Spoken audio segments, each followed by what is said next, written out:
Waiting for chat. Okay, says I've gone live. Let's see if it's actually gone live when it says live. Why is the image preview so big? What is that? I'm very confused by what I see on the screen right now.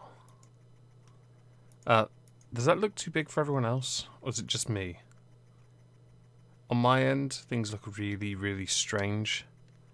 I.e. OBS has a full screen picture, right? But on YouTube's analytics, it's showing like the top corner of the image, which is really confusing. I now actually have to go and look and check to make sure it's okay in the video itself, which is embarrassing. Let's find out. No, it's fine. Okay, it's just YouTube being precious. Okay, that's fantastic. Alright then. Hello everyone. Hello Leona, Little Wolf, Karma, Raina, Theodore, Ichabod, Cyrene, you're not late at all.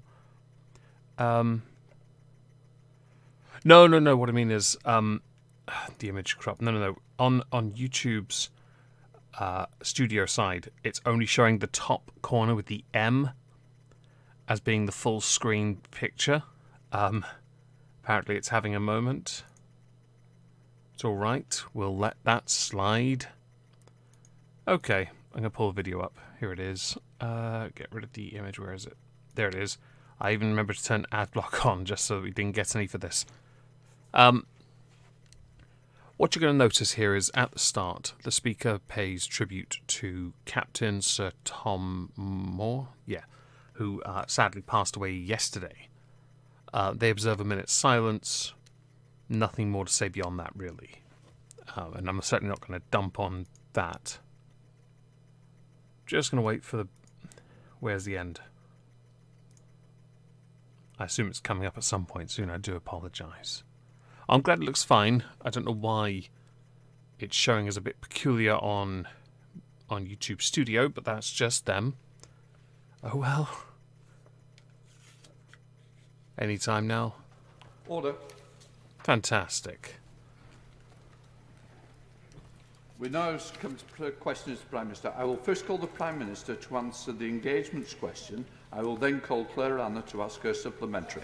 Prime Minister. Mr. Speaker, Captain Sir Tom Moore, or Captain Tom as we all came to know him, dedicated his life to serving his country and others. His was a long life lived well, whether during his time defending our nation as an army officer, and last year bringing the country together through his incredible fundraising drive for the NHS that gave millions a chance to thank the extraordinary men and women of our NHS who've protected us in this pandemic. As Captain Tom repeatedly reminded us, please remember tomorrow will be a good day. He inspired the very best in us all, and his legacy will continue to do so for generations to come. Mr. Speaker, we now all have the opportunity to show our appreciation for him and all that he stood for and believed in. Please don't use him for politics, I beg. Who's this captain? Last year he raised £33 million for the NHS simply by walking around his garden. He was nearly 100 years old, and he did it. He raised a lot of money for it.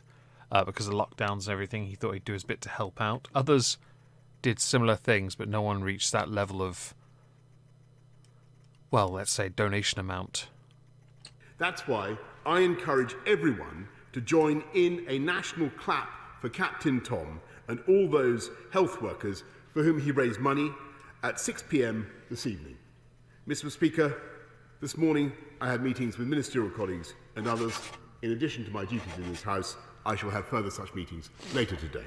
Dude was 100. Northern Ireland with Claire Hannah. Claire Hannah.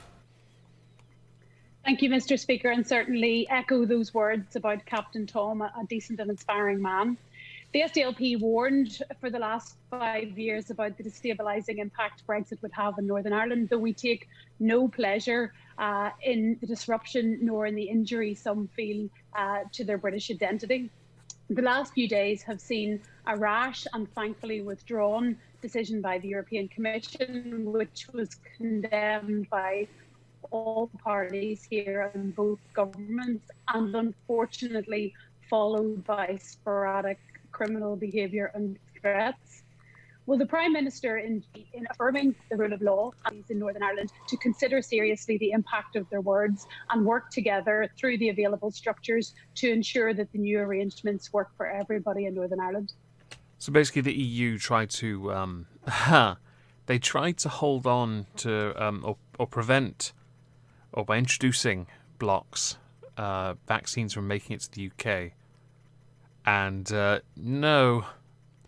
After a 7-hour phone call, Boris Johnson managed to convince Ursula von der Leyen that they're ours, bitch. Get good, scrub. Turns out his planning in advance worked. And you're salty because Germany is absolutely livid right now. Prime Minister. Mr. Speaker, I certainly agree with the Honourable Lady that it was most regrettable that the EU should seem to cast doubt on the Good Friday Agreement, the principles of the peace process, by seeming to call for a border across the island of Ireland. And I can tell her that we will work to ensure that there are no such borders. We will respect the peace process and indeed no barriers down the Irish Sea. We'll call it peace process all the time. When does that end? Can someone tell me? The principle of unfettered access across all parts of our United Kingdom is upheld. Theresa May. Thank you, Mr. Speaker. May I Oh, God. join the whole House in paying tribute to Captain Sir Tom Moore, who was indeed an inspiration to all of us and a beacon of light at a time of darkness and a true gentleman. I'm sure my right honourable friend is aware that my 10-minute rule bill would increase the maximum penalty for death by dangerous driving to life imprisonment. The policy I'm okay with this. Yep. and the bill have cross-party support. The policy has government support, the bill does not. The government says it will introduce the policy in its sentencing bill, of which we have seen, as yet, no sign. That's because they're very good at not telling anyone anything. That's what governments do. And the reason they're not going to put your bill forward is because it's you. And because they want to be seen doing it themselves and not having others doing it for them. Which makes sense. I don't agree entirely with that, but I can understand it. So, will the government now give government time to my bill to ensure this necessary change is put on the statute book as soon as possible? Prime Minister. I'm very grateful to my right honourable friend, and she's absolutely right to campaign for punishments that fit the crime, and we're therefore bringing forward exactly those changes, Mr. Speaker, and in our forthcoming sentencing bill, and our proposals, I believe, will go as far, if not even further, than those that she wants, by raising the maximum penalty for causing death by They have the same haircut. careless driving when under the influence of drugs or alcohol, and they will tighten the law for those who cause serious injury by careless driving. And Ease, yes, she's still an MP for Maidenhead, and when she left office as Prime Minister, she made it quite clear she was going to remain an MP for Maidenhead. Now comes the Leader of the Opposition. He's no longer in quarantine, so this could be fun. Keir Starmer. Thank you, Mr. Speaker. Can I join you and the Prime Minister in sending my condolences to the family of Captain Sir Tom Moore? He, perhaps more than anyone, embodied the spirit of Britain, and he will be sadly missed. And I welcome the initiative that the Prime Minister spoke of a clap this evening. Mr. Speaker, our thoughts are all... It's interesting to note, just because I want to talk about Keir Starmer for a bit, he's been put in a bit of an interesting position when it comes to nationality, to the point now where previously he did not have a Union Jack behind him. He now does. Because obviously his predecessor was renowned for being quite scruffy, he has to be seen to be neat, tidy, orderly. If he gets told to put a wreath at the cenotaph, they're like, you must do this now, you must do it properly because we need the people on our side. Because we can't lose like that again, please, seriously. That's Labour, not me. I don't really care. It'd be funny, regardless. Also with the family of Moore in Colquhoun, the first openly lesbian MP, and a great champion of women's rights. I don't care. I just don't care. Mr. Speaker, let me pay tribute to our NHS and all of those on the front line who are delivering the vaccine. Today we're likely to hit 10 million vaccinations, which is remarkable. The biggest risk to the vaccine programme at the moment is the arrival of new variants, such as the South African variant. Yeah, those pesky... Hang on. Pissing contest intensifies. Ruffle through paper here, yes. South Africa's next. It turns out the Americans are last because they always have to have the biggest dick. Give it a moment. On that issue, the government's own scientist, Sage, said 2 weeks ago, and I quote, "Only a complete preemptive closure of borders or the mandatory quarantine of all visitors upon arrival can get close to fully preventing new cases or new variants." So pretty clear. So why did the Prime Minister choose not to do the one thing that Sage said could prevent new variants coming to the United Kingdom? I just want to say that's, again, a hindsight question, which I don't really care about that much. I am intrigued that borders are still open to the point where people, air quotes, influencers, are still able to go on their holidays abroad. Exactly, Raina. Thank you for getting the joke. It's just tragic, really. But I do think if you're going to close the borders, they can stay out as well.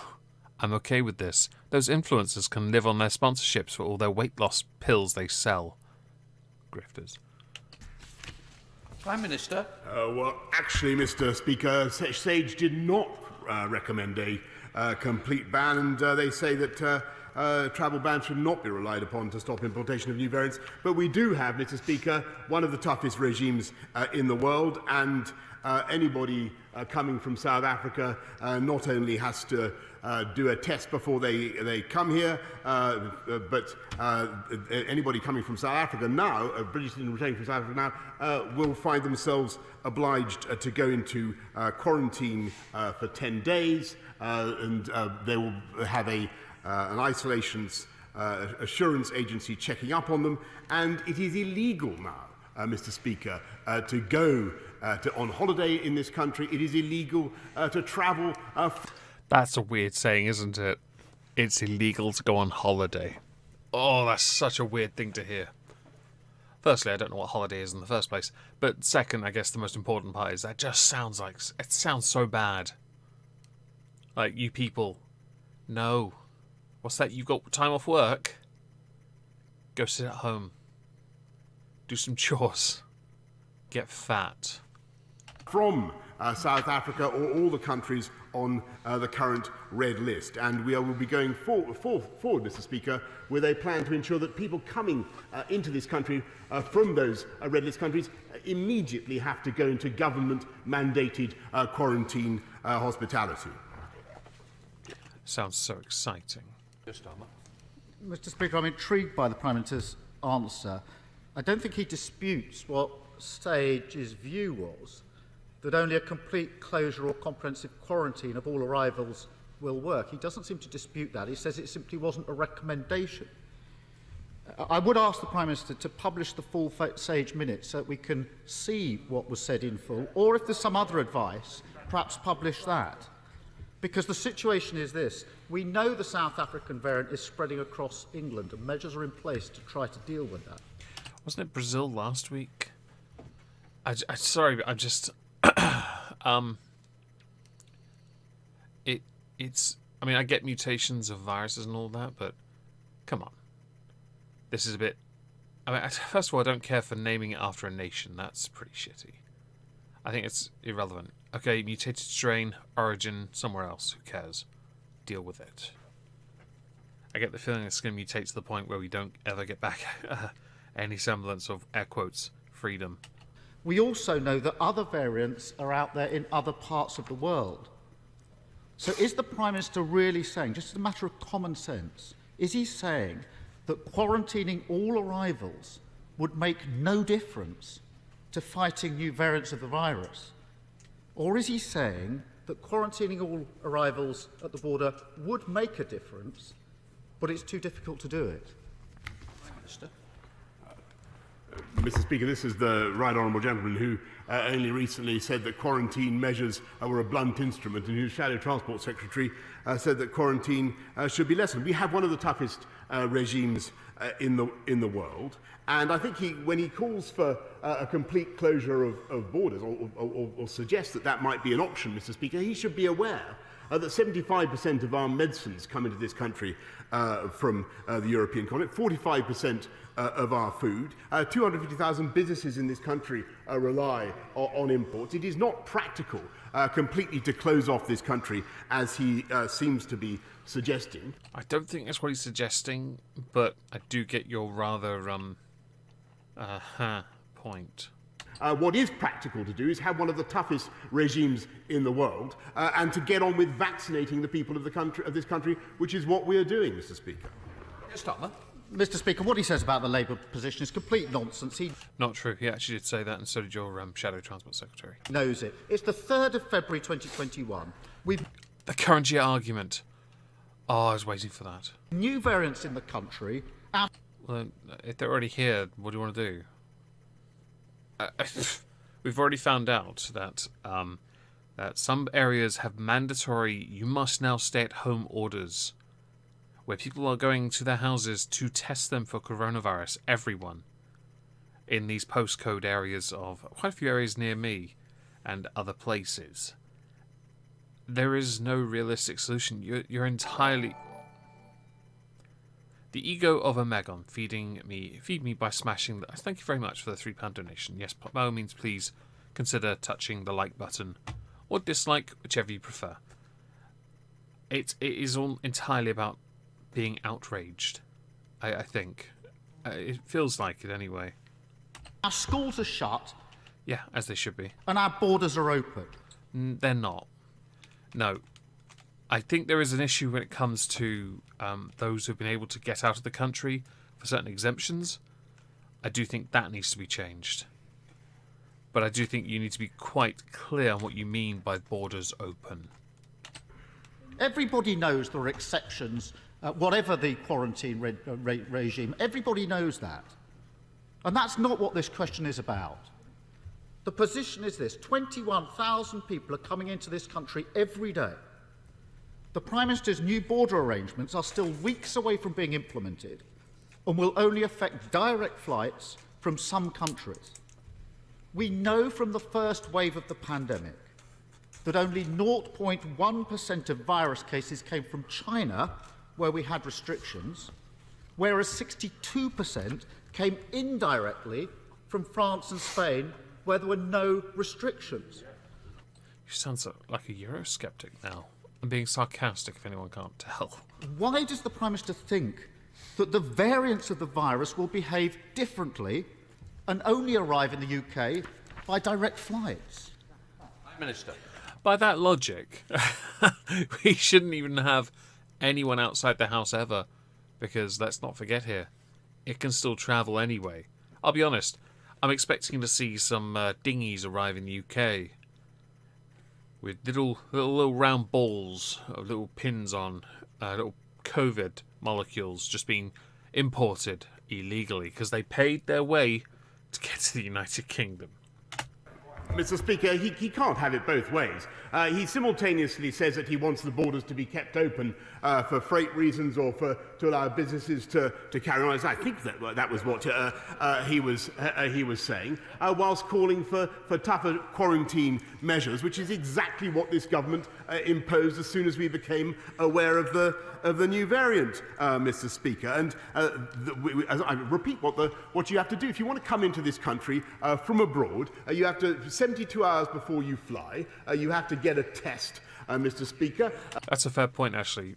He's implying as well, Keir Starmer, that those that have taken those tests are either lying about the result or haven't taken the test at all.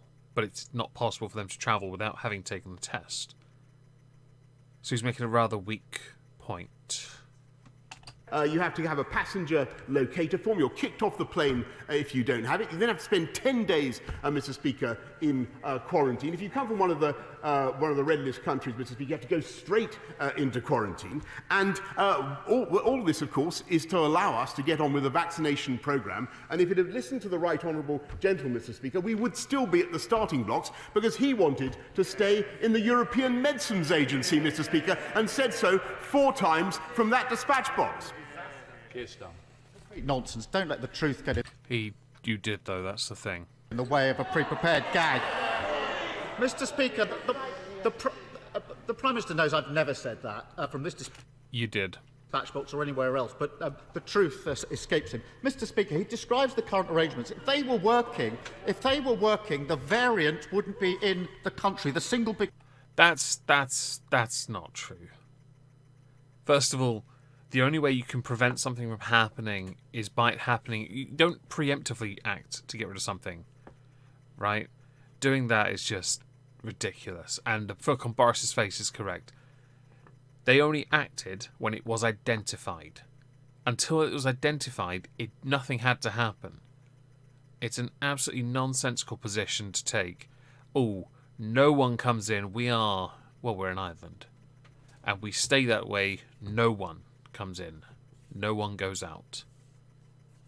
It's a bad argument. Bad argument, Keir. Biggest threat to the vaccine system. Mr. Speaker, let me turn to another area where the government's been slow to act. The cladding crisis. This is affecting millions of people. This is why the thumbnail has an image of cladding. This is an interesting one.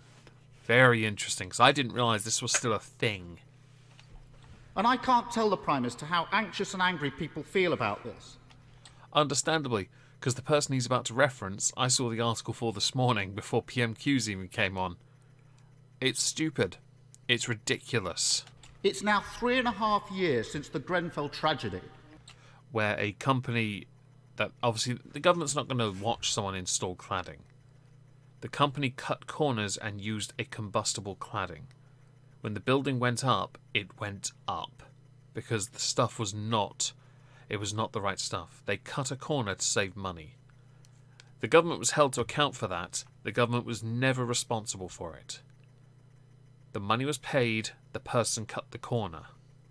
They were then punished. Rightly so. Which took 72 lives. Thank you. So can the Prime Minister tell the House and the country why, 3.5 years on, are there still hundreds of thousands of people living in homes with unsafe cladding? 3.5 years on, and why are millions of leaseholders in homes that they can't sell and facing extortionate costs? So leasehold is a tricky one because there are a lot of tenancies or ownerships where the price kind of escalates ridiculously. It is a very conservative thing, I would say, to have such ridiculous, not even regulations in this area. To give people the freedoms to abuse people the way they have, it seems very conservative. But it goes back a bit further than that, doesn't it? You wouldn't want that to be mentioned, would you, Keir? As far as the cladding goes, there's always going to be an issue when it comes to replacing it. The cost is a big issue. The government has to then step in on private business. That's a bit of a grey area for this. For a Conservative government, it's a grey area because they don't want to be getting involved. They'll legislate to make it illegal eventually, maybe, but in reality they won't unless they're pushed, which sounds like a shot at the Tories. It is. They won't do anything on housing if they don't have to. Although they have built more houses than Labour did in the last 13 years they were in government. Mr. Speaker, in respect of the Honourable Gentleman's last answer, may I advise him to consult YouTube, where he will find an answer. He raises a very important point about cladding and the predicament of some leaseholders, of many leaseholders, and he's absolutely right, Mr. Speaker. This is a problem that needs to be fixed. This government is getting on with it. 95% of the high-rise buildings with unsafe ACM cladding have been, work is either underway, they are either complete or underway to remove that cladding, Mr. Speaker. I very much appreciate and sympathise with the predicament of leaseholders who are in that situation, but we are working to clear the backlog, and I can tell him that my right honourable friend, the Chancellor and the Community Secretary will be coming forward with a full package to address the issue. That's not good. See, the problem that he's done there is he's now left it open for Mr. Hindsight, Darth Hindsight, to... I can't stay away with my big gone phosphorus repellent spray. Thank you, Rick. That's very kind of you. No lives matter indeed, and I don't know why that echoed. I still don't know why it does that. I really don't. Very kind of you. The cladding issue is not going to go anywhere. And saying you're going to do something but not say it now gives Keir Starmer a window where he can say, but we want answers now, yo. Keir Starmer. Mr. Speaker, whatever the Prime Minister claims being done isn't working. I haven't heard of any more fires recently, have you? Unless he's referring to those who can't sell their homes, that is a separate problem. Boris didn't answer that. Because this is the situation. Through no fault of their own, huge numbers of people, especially leaseholders, are stuck in the middle. Yeah, I don't know why you want to be a leaseholder. I really don't. I'm not going to put the blame on the person, but leasehold. Really? They are living in unsafe homes. They can't sell, and they're being asked to foot the bill. I'll be honest, if you've got a leasehold, there's no bloody point selling anyway. That's the situation that they are in. Take, for example, Will Martin. He's a doctor who's got a flat in Sheffield. He's been spending his days on the front line fighting COVID in the NHS. He spends his nights worrying about the... Oh, no, I use headphones, Gemma. So it's, I have no idea why it does it. It's a quirk that has existed for a few years now. A £52,000 bill that he now has to pay for fire safety repairs. He doesn't want future promises, Prime Minister. He doesn't want to hear that it's all been sorted when he knows that it hasn't. He wants to know here and now, will he or will he not have to pay that £52,000 bill? He shouldn't have to with the issues that he mentioned, but we need more information. I don't know if you want to give us the information, but we could really do with it. Mr. Speaker, we're determined that no leaseholder should have to pay for the unaffordable costs of fixing safety defects that they didn't cause under no fault of their own. And that's why, in addition to the 1.6 billion we're putting in to remove the ACM and the UPL cladding, we are also setting up and have set up a £1 billion building safety fund, which has already processed over almost 3,000 claims. And I sympathise very much with the gentleman Dr. Martin, that he mentions, and I hope very much that his particular case can be addressed in the course of the forthcoming package that will be produced by my right honourable friends. So, first of all, Rayner, what is this guilt-tripping tactic? It is Keir Starmer's tactic. It is very much... It was something that his predecessor, Jeremy Corbyn, did. In opposition, you've got to find a way to appeal to the people and also make the government look guilty of not doing enough. Now, there is a system in place, and it is going to be stymied at present for a number of reasons. Oddly enough, those lockdowns. This is obviously one of those times as well with those leaseholds, especially where if they're newer builds... the government can brag about building more houses, but if this is what they're building and the quality and everything, oh boy, that's not something to brag about. 1 second. Oh, stupid yawn. To address Gemma, does my headphone have a microphone? It does, but I don't use it. It is in fact switched off. It is not on. It is just a quirk that has always existed. It's amusing, apparently. There are thousands and thousands of people in exactly the same position. I spoke to leaseholders caught in the middle of this on Monday. One of them was Hayley. She's already gone bankrupt, Mr. Yeah, this one is the one I saw the article on. Oh, look, that's that face. That I'll be honest, that sums it up. I'm gonna get a screenshot of that. I'm going to muck around with that picture later. Wait, that even screenshot? Yeah, there we go. Now you hear it. Cool, carry on. Prime Minister. She's 27. 28, actually. She bought a flat, she's lost it, she's now bankrupt. It's 28. too late for her. It is. Do you want to give her a hand? By the way, I will say for the sake of it, I genuinely feel bad for her because I did read the article on her situation.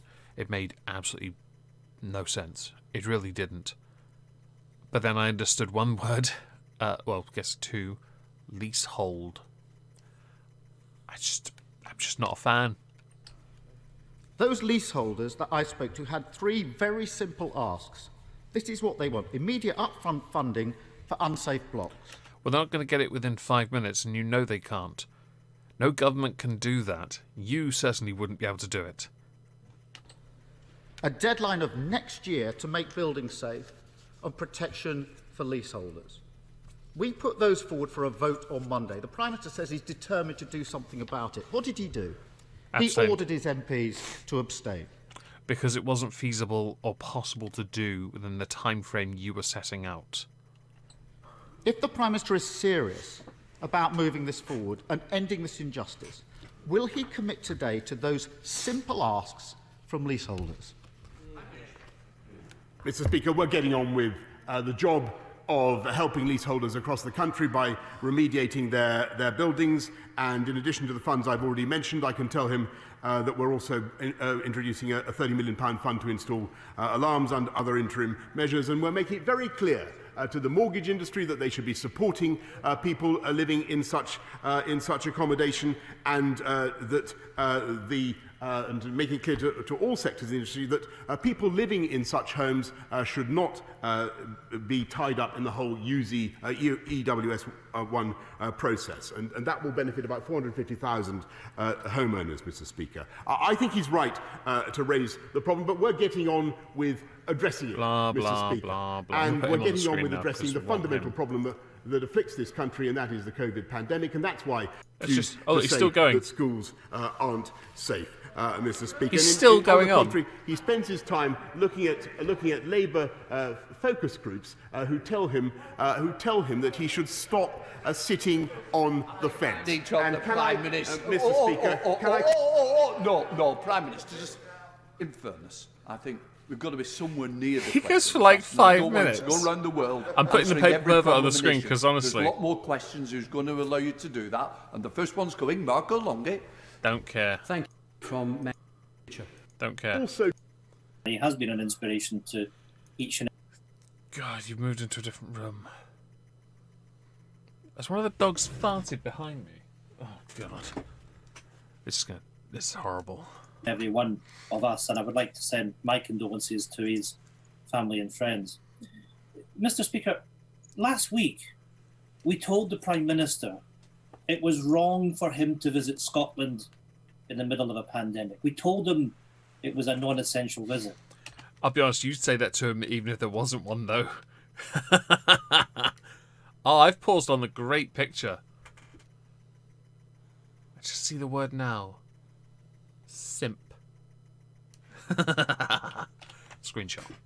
Mr. Speaker, this morning, the Daily Record newspaper revealed that the Prime Minister knew that the Livingston plant that he was visiting had an outbreak of 14 COVID cases just 24 hours earlier. There are serious questions to answer. Did the Prime Minister and his advisers know about the COVID outbreak? When did they know?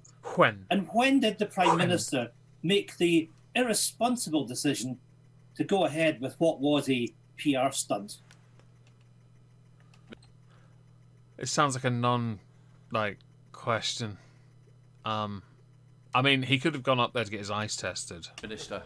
Mr. Speaker, I can think of a few things more important than to see the rollout of the vaccination programme across this country, to encourage the wonderful companies who are doing great work across the whole of Scotland, to see the commitment of those Scottish scientists to helping us all to defeat the pandemic, and it was fantastic to talk to them, Mr. Speaker. And I would just repeat that the government remains, as I said yesterday, very willing to help Scotland with the rollout of vaccines across the whole of the UK. Returning to Ian Blackford. Ian Blackford. Let's go.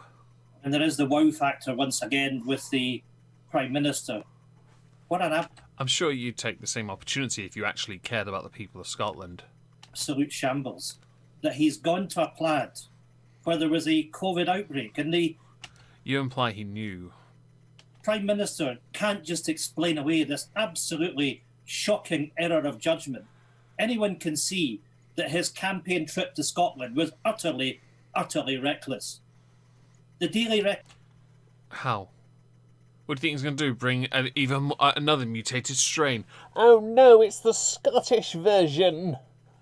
Everyone shit yourselves. I don't know what I'm supposed to say beyond that. Record story is very clear. Whip. The Prime Minister and his advisors knew there was a serious COVID outbreak at this plant. There's a serious outbreak in the entire country. It's called the world variant. Yes, I'm being globalist with it now. It's gone global. It already has, in fact. Knew the visit posed a risk, but they made a deliberate choice. The They COVID. made the irresponsible Yes. choice. The Prime Minister put politics before public health.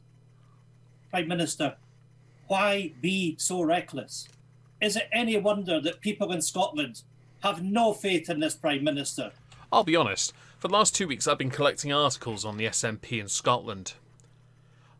At this present moment in time, the only reason people vote for you is because of the amount of shit you dump on English people. The constant propaganda of, oh, it's the English. Oh, fuck them. They're bad. They hate Scotland. Actually, we love Scotland. We don't like your fucking politician pricks. Honestly, we can't stand you. Because you claim to stand up for the best interests of Scotland, yet you're constantly trying to find a way to destroy Scotland. It was announced today that leaving the United Kingdom would do 4 times more damage than anything Brexit could do to your economy. But you won't believe that. How about the fact that your deputy leader of your SNP party in Scottish Parliament perjured himself in an inquiry? He's the husband to Nicola Sturgeon, who has lied. Oh, and how about the fact that your closest ally, Joanna Cherry, was fired from the front benches of your party for not sharing the views on trans people in Scotland, where you just want it to be, if someone says they're trans, rather than what Joanna Cherry believes, because she's a legal eagle, she believes that it should be done through an actual process. Apparently that makes her a TERF. And yes, I 100% agree, Sareen. By the way, I'm actually done with this fat prick. He's boring me now, so I'm just going to change to this. Because I can't be asked. No, you can go away now. I'm done with this. He's an idiot. You all know he's an idiot. Nothing more needs to be said about it. You're a mong. Thank you. As we're done, I'm going to go and do other things before I do a patron hangout. Thank you for joining. I'm going to... And I'll be back here on Friday with Trups. For those who don't already know, Moisky Live, the weekly show on Fridays, is now on Spotify. If you look up Moisky Live, it is there. Last week's Reddit Deals in Stonks is in fact on Spotify. So please consider giving it a listen. It's just the same show. But we're going to try and make it a bit more interesting anyway. So thanks for joining. I hope to see you all Friday. That's it, actually. Peace out, nerds. Yeah.